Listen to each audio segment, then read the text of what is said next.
Ramadan tiba nih. Kita semua tahu, kita bakal puasa. Tapi, pernah nggak sih kita berhenti sejenak dan mikir, kenapa ya puasanya harus sebulan penuh? Ini pertanyaan yang wajar banget loh, entah kita omongin ke orang lain atau cuma kita simpen aja di kepala. Kenapa sih mesti sebulan penuh? Rasanya lama banget ya kan? Dan pasti ada yang mikir gini, kenapa nggak dibikin lebih pendek aja, seminggu gitu misalnya. Atau 10 hari, kan intinya sama aja, kita tetap dapat esensi puasanya. Nah ini nih yang jadi sumber kegalauannya. Emangnya Tuhan mau nyusahin kita ya? Atau jangan-jangan ada maksud lain yang lebih dalam? Sesuatu yang justru mau dibentuk dalam diri kita lewat proses yang panjang ini. Oke, mari kita coba kupas jawabannya sama-sama. Penting banget nih buat kita ingat, pertanyaan-pertanyaan tadi itu bukan berarti iman kita lemas loh. Justru sebaliknya, itu adalah kunci buat membuka hikmah yang lebih dalam lagi. Poin utamanya tuh di sini. Puasa Ramadan itu bukan cuma ritual ibadah tahunan yang datang dan pergi. Ini dirancang sebagai sebuah proses buat mengubah diri kita. Coba deh lihat perbandingan ini. Kalau kita cuma mikir puasa itu ibadah biasa, ya rasanya cuma nahan lapar doang, atau kewajiban sementara yang lewat gitu aja. Tapi kalau kita lihat ini sebagai sebuah proses, tujuannya jadi jauh lebih gede. Ini soal melatih jiwa, ngebangun kesabaran, dan yang paling penting, yaitu ngubah kebiasaan kita.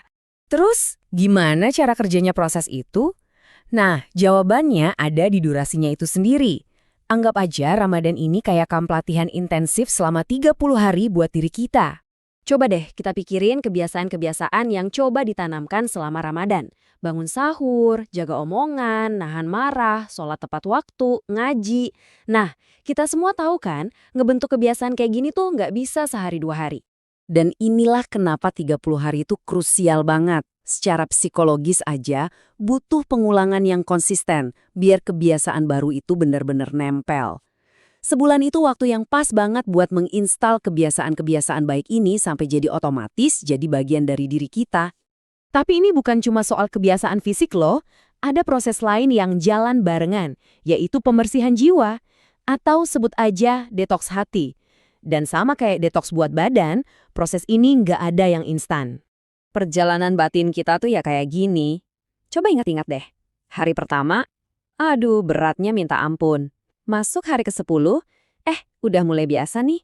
Nanti masuk hari ke-20, tiba-tiba kok ngerasa lebih tenang ya? Sampai akhirnya di ujung bulan, di hari ke-30, hati itu rasanya plong, enteng banget. Proses ini kan butuh waktu, nggak bisa sulap. Jadi intinya simpel banget, sama kayak badan kita yang butuh detoks buat buang racun, hati kita juga butuh waktu buat dibersihin dari penyakit kayak amarah, iri dengki, dan sombong. Oke, sekarang kita tarik kesimpulan dari semua ini.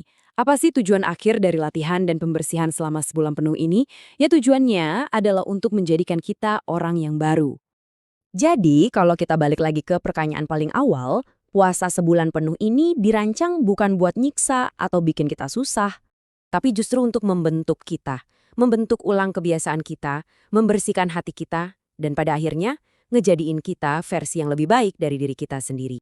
Jadi, pada akhirnya nih pertanyaannya bukan lagi, kenapa sih Ramadan lama banget? Pertanyaannya justru berbalik ke diri kita sendiri. Nanti kalau Ramadan udah selesai, kira-kira pribadi seperti apa ya yang tersisa dari diri saya? Nah, itu dia renungan yang paling penting buat kita semua.